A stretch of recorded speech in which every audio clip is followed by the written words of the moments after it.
Hey guys, I'm here to kind of give you an idea of what I want you to complete for Wednesday and Thursday. These were the items we did yesterday, and um, there is a little piece inside of here that's kind of just like a thinking question or a discussion question. I'm not worried about that, so don't worry about that. And I'm not really worried about the one for Thursday either, so I'm going to take that out. But I'm going to focus on the things that I do want you to do for Wednesday and Thursday. It's gonna be it's gonna be 2 pages again, just like it was for Monday and Tuesday, of some word problems that I want you to answer. And we're gonna give you some notes right now that you can use to answer those questions. So um, it says down here, the instruction piece. That's what I'm giving you now. I'm gonna give you the concept development part right here, and then what you're going to do to demonstrate that you learn is on notebook paper or in a journal or something if you have one, or you can print out the pages if you have a printer, but you do not have to print them. It can be done on regular paper. These two parts right here, the concept application and the concept practice. There was a typo on here that said unit 16. It's really unit 9. So what these pieces of paper are these that you're going to see linked in Google Classroom. This is the concept application. So like this is the part I want you to complete for Thursday. And this is the concept practice. Sorry, let me say that. Let me go back and fix that. This is the concept application. This is the stuff that is scheduled for Wednesday, not Thursday. And then this is the concept practice. This is the stuff that's on the schedule for Thursday. You can do them both on Wednesday if you want. It doesn't really matter. But as far as the schedule goes, this one is the one for Thursday. This one is the one for Wednesday. And then this one is the notes page that I'm going to give you now, that will help you with the stuff for Wednesday and Thursday. So the concept is over operations with integers. And if you look at the lesson focus, it says add, subtract, multiply, and divide integers fluently. And so when you look at this piece of paper, you're going to see the adding integer rules, the subtracting integer rules, and then the multiplying and dividing integer rules. This is review. This is stuff that we covered very early on in the year. And many of you have this stuff down. So this is not something new. Don't tell your mom and dad you don't know how to do this. This is stuff we have done in class and stuff we have practiced multiple times. So these are just concepts that we are reviewing. So let's talk about adding integers. When you add two integers, if the signs are the same, you add the values and you keep the sign. So two positives, positive answer. Two negatives, when you're adding, is a negative answer. If the signs are different, what you're going to do is subtract the absolute value of the numbers, or what we say is in our song is the same signs add and keep. So if the signs are the same, you add them up and keep the sign. We say different signs subtract. So since this is a positive 4 and a negative 5, we just say 5 minus 4 is 1, and then the song says take the sign of the higher number, then it will be exact. Well, since 5 is bigger than 4 and it's negative, we take the sign of the higher number, which is negative, and it makes it negative 1. Same thing with this. The difference between 5 and 4 is 1, but the higher number was positive, so the answer is positive. So we're going to start with adding integers there. Here's some just to kind of warm up with and practice before you start the word problems. Okay, so I look at these two, positive and positive. The signs are the same. So maybe I make a little note here. They're the same. That means I'm just going to add them up. 8, 9, 10, 11. The answer is positive 11 because the signs were the same. Same signs, add and keep the sign. All right, I'm adding. The signs are the same. So 9, 10, 11, 12, 13.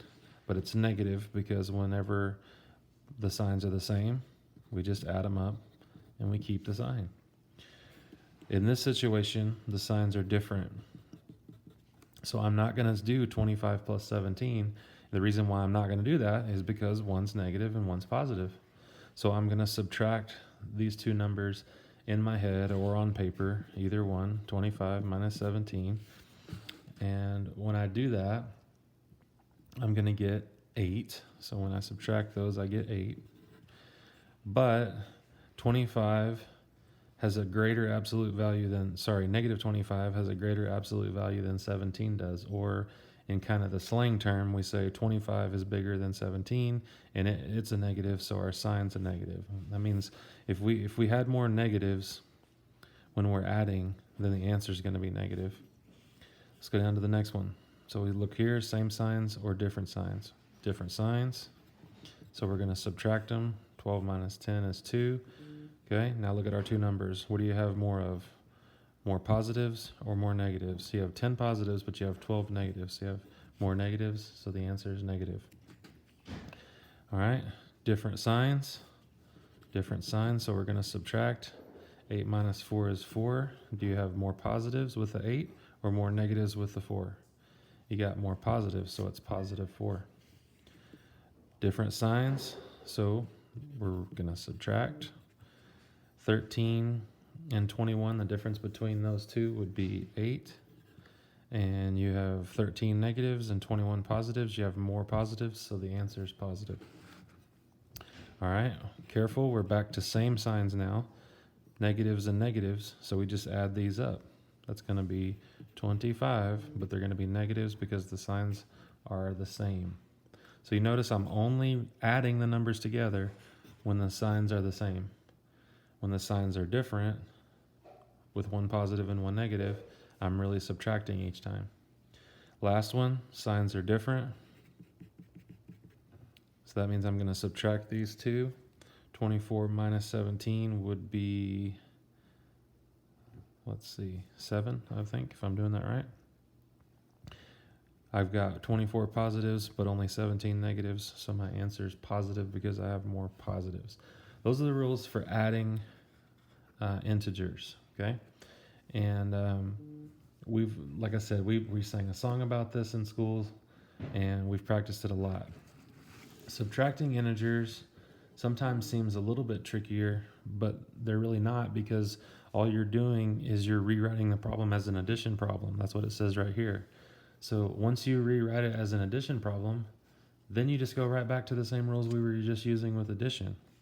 So what you see here is this keep, change idea, which means you started with 4 minus 5. We keep the 4 positive. We change the sign from a negative to a positive, and we change that positive 5 to a negative 5. So there's your keep, your change, and your change. And now when we look at it like this, we just follow the addition rules. The signs are different, so we subtract 1. We have more negatives than we do positives, so the answer is negative. Same thing here. Keep the positive 4. Change the negative to a positive.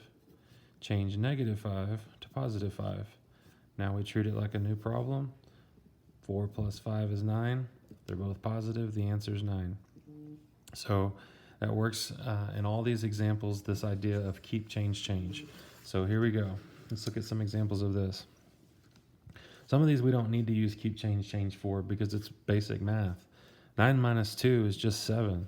You don't need to use keep, change for that. You already know how to do that. But these other ones can be tricky. So let's keep the 14. Let's change this to addition. And let's change negative 7 to positive 7. Now we just have 14 plus 7, which is 24. All right, we need to change this one. So let's keep negative 13. Let's change subtraction to addition. And remember, this is positive 11, so let's change it to negative 11. Okay, so now we have a negative plus a negative. Well, the signs are the same. Now we're adding with signs that are the same. So we're just going to add up all these negatives. Well, 13 negatives and 11 negatives are going to be 24 negatives. 10 minus 16. Well, we're taking away more than what we have. So most of you are going to look at this and realize, okay, well, this is going to be negative 6 because I'm taking away more than I have. But you can still use keep, change. Keep the 10, change to addition, change that positive 16 to a negative 16. Now you're looking at this as different signs, so I subtract them. 16 minus 10 is 6, and I have more negatives than positives, so my answer is negative. We'll keep rolling through some of these. Keep the negative 12. Change to addition. Change negative 4 to positive 4. Okay? Now I'm adding with different signs, so I subtract 12 and 4 to get 8. I've got more negatives than I do positives, so my answer is positive. Another thing that you can think about, even though we're doing this keep, change, change, is whenever you see two negative signs together like this, that always just becomes addition. So minus a negative is the same thing as plus a positive. So anytime you see that, you can think about the two negatives joining together to make a positive sign, but it's still keep, change, change. Keep the positive 2, change subtraction to addition, and change negative 2 to positive 2. And now it's just 2 plus 2, which is 4. Keep the negative 6, change to addition, change positive 23 to negative 23. And now I'm just going to add up all my negatives because the signs are the same. So that would be a negative 29. And then I've got keep negative 4, change to addition, take negative 4 and change it to positive 4. And 4 minus 4 is 0. So if you owe somebody $4 and then you pay them back $4, your balance is now at 0. So those are the subtracting integer rules. All we do is use keep, change, change to take it right back to these rules for adding.